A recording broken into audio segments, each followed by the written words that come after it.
Hi, everyone. We are so back. It's 2026, and the show is definitely going to be going on. So, I am Kai, and this is my co host. I'm Rossalyn. Happy New Yeah, and Year, we all.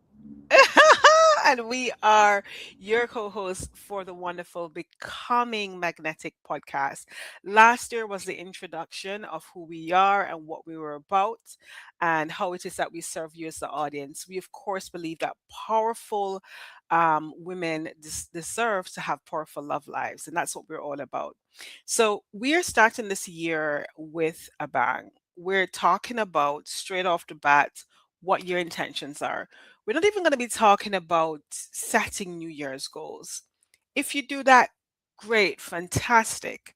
But what we're saying right off the bat is if you do have an intention for love, let's set the intention for love and set ourselves up for success in love. What do you have to say to that, Rosalind? Absolutely.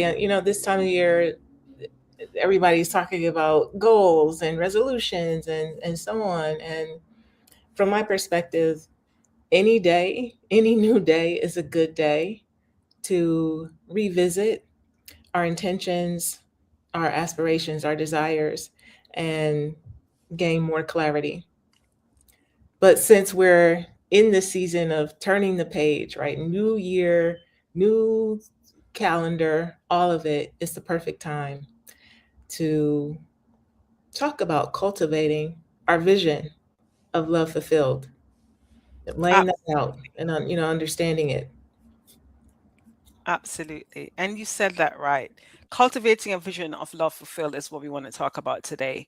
What we're saying is start with the end in mind. So if you consider yourself looking at December 2026, what for you, what that do you want that to feel and look like from the point of view of your own love life?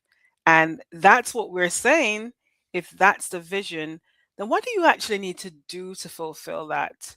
What are the things that you need to set up in your own life to get that going on the journey, on the road to your vision of love fulfilled? So, Rosalind, kick us off. And the reason, right, the reason that we want to do that is so that as we move forward, we're doing so with confidence and with clarity, and we can be jealous and judicious, I guess, about how we spend our time and energy Oh because my God, yeah. we're both limited resources. Yeah. Yeah. Yeah. Yeah. And, there are a lot of things we spoke about last year that we're bringing into this conversation. And it's one of the things was one of the last episodes was about making room for love, making space, right? For love. And if we're starting with this matter of I want to invite love into my life. I want to have a partner in my life. Are we have we intentionally set up ourselves whereby we are thinking about what does my life look like now from the point of view of my schedule? Many of us are busy professional women, and um, whether that means holding really powerful positions in the corporate space or even running our own business, very often those things take up a big part of our lives. And don't even start to mention those women who might, in addition to having a powerful career, might even have other responsibilities of care, whether it be for children or even for elderly parents. That's the reality for many of us. So when we talk about making room or making space for love, what we're actually saying is in all of this busyness, if we are truly wanting to invite love, what space will that have? How does that fit in to our lives? Am I being fair, Rosalind? Is that a fair like assessment of what it means when we're thinking about that intention of love? Yeah, absolutely. Like anything else we do in life, we set a goal, we have a vision, we prioritize it, and we move toward it. We We both like this Marianne Williamson quote. Just like an athlete, we have to be very clear about what we want to accomplish Oh, I love before that one. we Yeah. make a move. Otherwise, we start moving forward, and then next thing we know, same thing with GPS, right? You're driving, you have your destination in there. The GPS knows different routes to get you there, but the idea is that you follow the route to get Yeah. to the destination. If you start making off turns, then next thing you know, you're somewhere you didn't intend to be. No, no, yeah, and I feel like we're missing a step here. You know, we started with this whole matter of um thinking about, starting with the end in mind. And as I think about my own vision of love, I know that for me, I'm at a place now where someone that's a little bit more established in my career and the work that I'm doing in my business, I definitely, and I'm trying to say this in the best way possible. I definitely, I'm not looking for a partner that's a starter upper, as in, I'm not looking for someone who is just starting out in their own career in life, because there's something about that compatibility where if you are at this kind of staggered stage where you're much more established, you kind of, very very clear about what you're doing and where you're going with that, and then you're coupled with someone who is still trying to figure it out. Inevitably, what I found in my experience is that there's just this kind of staggered kind of, but our priorities are going to be so different. So, thinking about the end in mind, for me, I'm definitely looking for someone who, is established. They understand very clearly, um, what it is that they're looking for in life, and definitely someone who has, just like me, a clear vision. So even if they are growing to some degree in what they're doing. And it's not just the kind of, well, I'm gonna try and see, can try and see what I'm doing, try and figure it out. Let's see if this works kind of thing. But they're very intentional. And so that's really important to me going forward. As I cast my vision of love fulfilled, I'm looking to be partnered with somebody who has that kind of intentionality towards life, who has their clear vision in mind. So, yes, a little bit about what I'm looking for. What about you, Rosalind? Yeah, something that you said made me think that being clear about what we are moving toward includes being clear about what we are not, Oh my what God. we're not moving Got toward. it. And uh, sometimes the manifestation folks, the people who teach that kind of work, Yeah. it suggests not focusing on what you don't want and more Mm, focusing on what you want. But I do think it helps take some time to have that moment of deciding and yeah. being clear about what things are, what they aren't, Yeah. which helps in creating the definition and the clarity. Yeah. And I'll also note that we're always growing, hopefully, which Hopefully. Yes. which is a transition to what I Yeah. look for. You know, the growth mindset is very important to me in my own life, being a continuous learner, Mm, challenging myself to change, to grow, to learn more day after day. And ideally, my person has that same approach toward life. And I'm also a spiritual deep diver, I would call it. So I need the someone that has the open mindedness, the space that allows the space for me to be that. yeah. You definitely need that. You Yeah. definitely need that one, Rosalind. Yeah. Like, and even though I was, raised in Christianity, I'm a cradle Catholic. Yeah. I've certainly explored and studied beyond that, and so strict religiosity doesn't necessarily, that wouldn't work for me.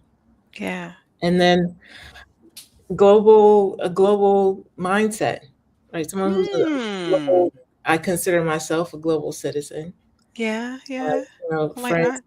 Yeah, even just like our connection, we're in, on two different continents, but we keep it going, and I have active WhatsApp chats and Facebook contacts and Instagram contacts around the world, and Yeah, that's important to me. That that I also look for in a man. yeah. I'm gonna borrow some of that stuff. That global mindset thing is just so me. I so many things as always that you said really hit home. But I'll pick up on two of them. When you spoke about the growth mindset, excuse me, I don't know the statistics, and maybe you do, Rosalind, but when you think about the number of marriages that are dissolving, whether it be in the UK, the US, or even around the world, lately, there's almost like it's almost like a pandemic of its own, and you're wondering what is going on. And anecdotally, when I talk to the people in my world where their marriages are failing, a lot of it has to do with that, difference in growth, where people are not seeing eye to eye anymore. And yes, people will say, "Oh, you've changed." And the reality is that yes, very often one person or the other has changed, but one has changed more than the other, right? Because for some people, it's so important to keep evolving, keep growing, and maturing, or having a different perspective on this or that. And what I'm hearing a lot is how people grow apart because one person is really being stretched up and be becoming a quote unquote higher version of themselves, and another person is really kind of stuck where they started.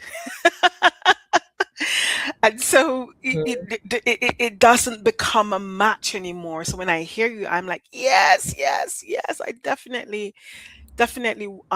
want that.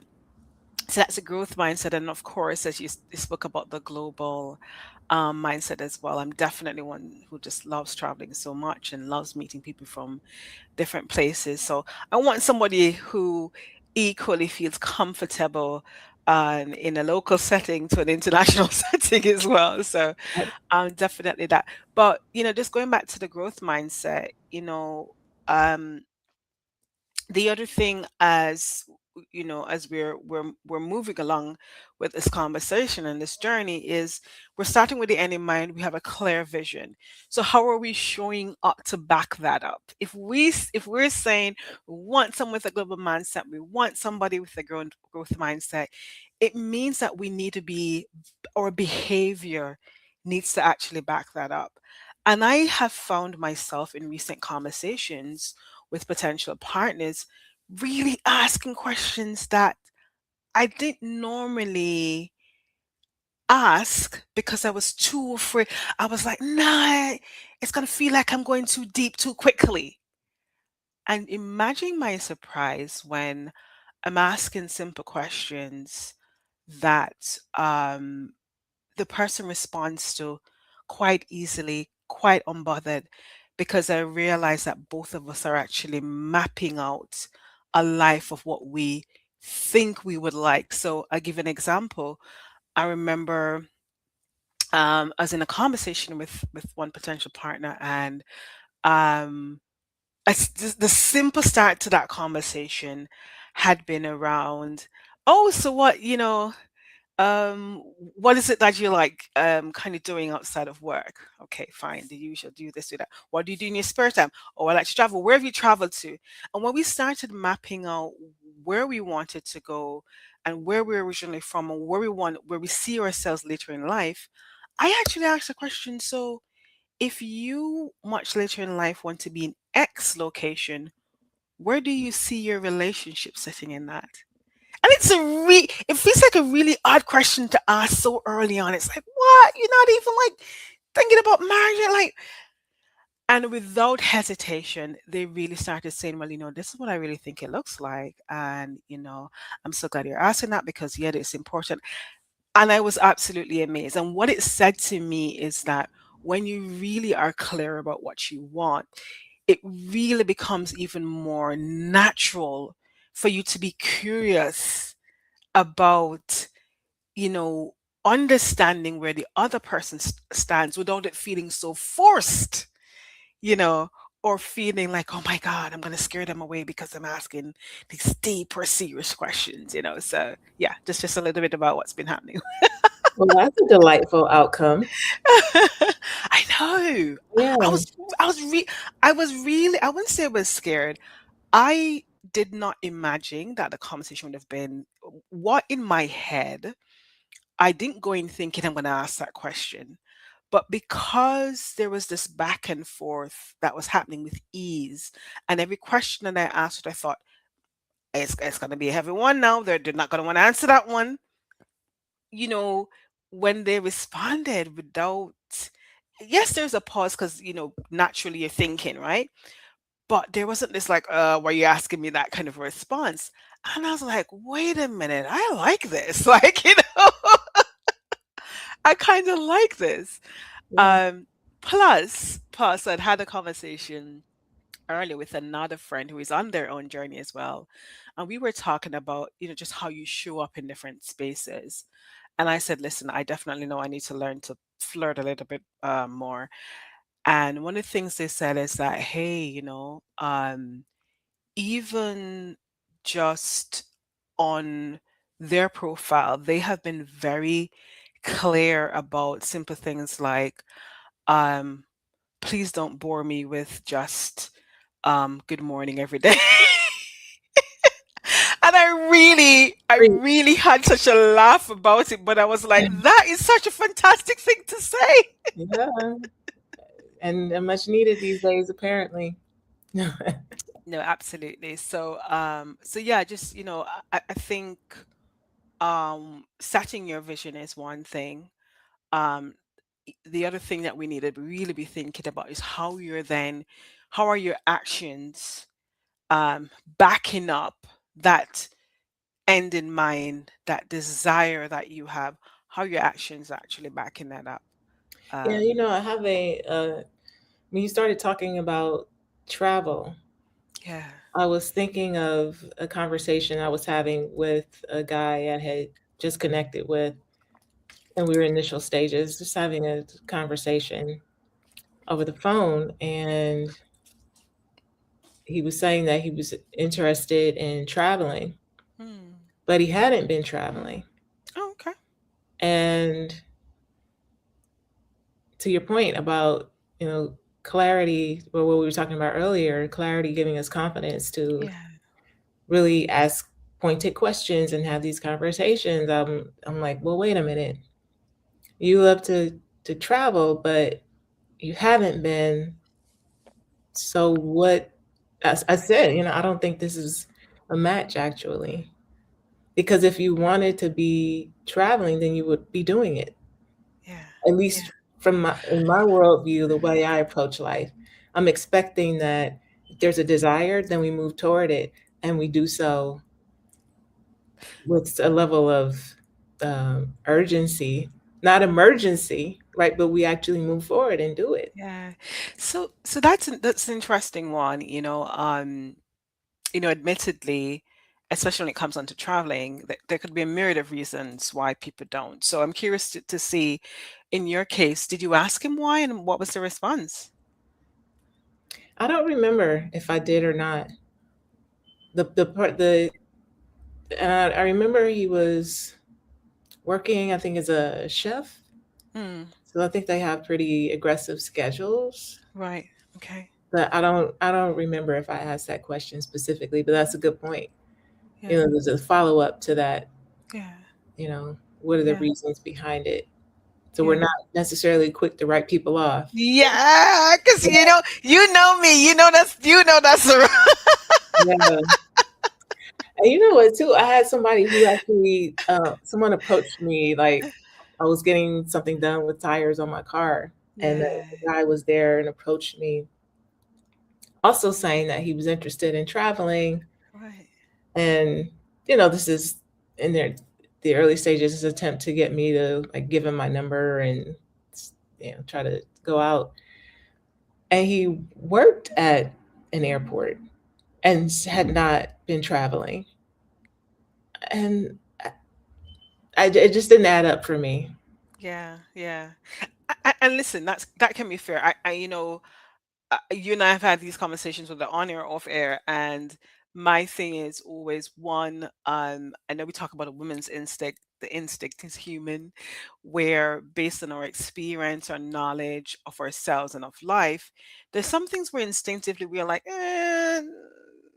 there's a content creator now. She's always saying the continents aren't meeting. The continents aren't meeting. The two things are just not adding up, right? But then there's also sometimes our default, which can lean towards the old self we're trying to pull ourselves from, which is okay, but do we need more information to actually then make a decision about X or Y, situation? So I'm always curious to see, how they respond, and then kind of go, okay, well, I have enough information now. Have more than enough information Yeah. to be able Due to, diligence. yeah, doing our due diligence out here. But we've spoken about the setting the intention, the vision. What's that vision? And we've also spoken about what are your actions to back up what it is that you're saying. And I know you spoke about how we have limited time and energy. And so, how you spend that is going to be really important. And I talked about as well that sometimes we have quite busy lives. So, let's have an honest conversation with ourselves. Like the where you are at now in life, is this something that you want to make room for? Not if you have room for, but if you want to make room for.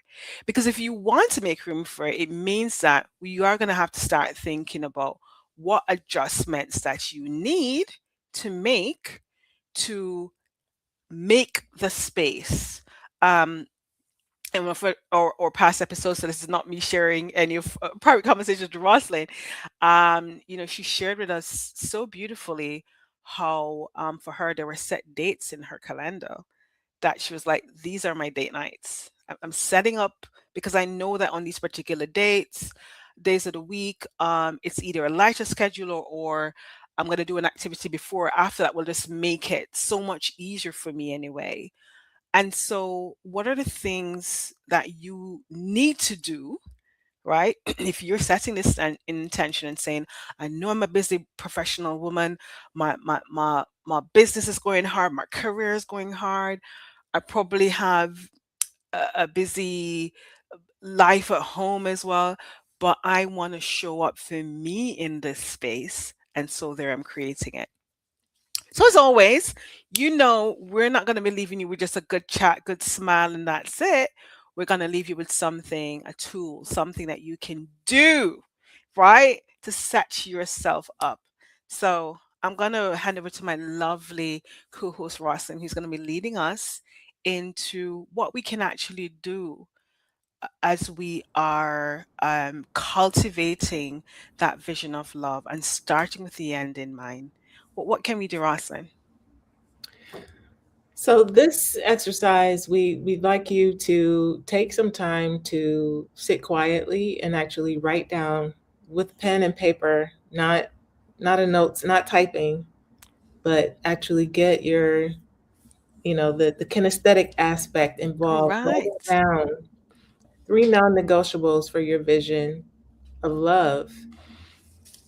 And when I said vision of love, and we didn't necessarily touch on it explicitly in this episode, but we talked about qualities or characteristics that we desire in a guy. And I see that as slightly distinct from the vision of love. Hmm. Like, how do you want to feel when you're with this person? What types of things do you want to accomplish together? What kind of example do you want to be, or impact do you want to have in your community? Not, whether that's within the family or in the community at large. Those are some of the things also that can be a part of the vision of love. Yeah. And so these aren't things that are preferences or nice to have. So what we're suggesting here is that you become really clear and write down those things, the values, the conditions, the circumstances, the energy that must be present in the relationship for you to feel safe, Mm. that you're in alignment, that you don't have to be or pretend to be somebody that you're not. And that really can be sustainable and carry you forward into a lasting and lifelong, if that's your goal, which that is one of mine, dynamic with someone. And so, questions to get your wheels turning and the juices flowing. What must be present for me to feel emotionally safe? Mm. Another one, what value do I refuse to compromise? And then we'll give you one more. What standard protects my well being? So you can, brew your cup of tea and maybe turn on some chill music, maybe do a, brief breathing exercise, and then really question yourself. Go in and think about and feel into what the answers are to those questions. Wow. I I always love it when we do these things because you and I have been on this journey together for over a year now. And I think every time we revisit these elements, there's always something new that pops up. And you know, the there are three things I know for example for me in a vision of love, and they don't exactly match those three questions, but that I've been saying to people lately. I said, I'm very clear that there are three P's that must be present for me, right? The first one is that I must feel protected. So that whole idea of feeling safe, right? Covered. And you definitely know what that feels like. You know when you're with someone and you don't quite feel safe. And I'm not just speaking only in a physical self sense, but also in an emotional and spiritual sense. Like you feel like this person is a protector.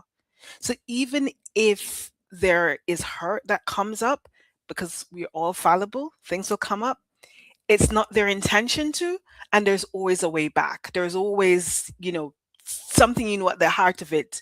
This person is not here to harm, but to protect. And the second piece for me is provider. Like I'm not looking for somebody just to go. You hear the latest. They need to be able to take me to dinner or take me to flight. Like that's not even what I'm talking about. Like the reality is that as someone who's established, I can look after all those things way by myself, but there's this sense of knowing that this person isn't coming in to take and absorb, because as women we are genuinely almost by default givers anyway. Yeah, so really wanting someone who's a provider. And then the last P, girl, they need to be a passionate person in all respects. I will not spell it out, but I really want them just to be so passionate about life, really, really passionate about life. So thank you so much for sharing that. You always bring us back into this, Well, you know, people get bonus points. Kai has hers with alliteration. And, we didn't, bonus points if you can come up with your non-negotiables with some alliteration. Three P's. I love it. girl. We gotta do it. We gotta do it. We're gonna get out of here. We've got to get out of here.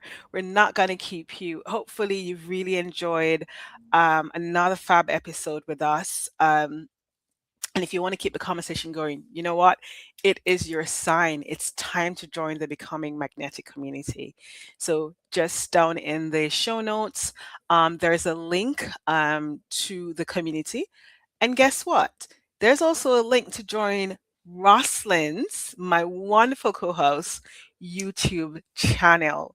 On there, you will find some fantastic resources that will also help you on your own journey, whether that be from the physical to a more spiritual and emotional.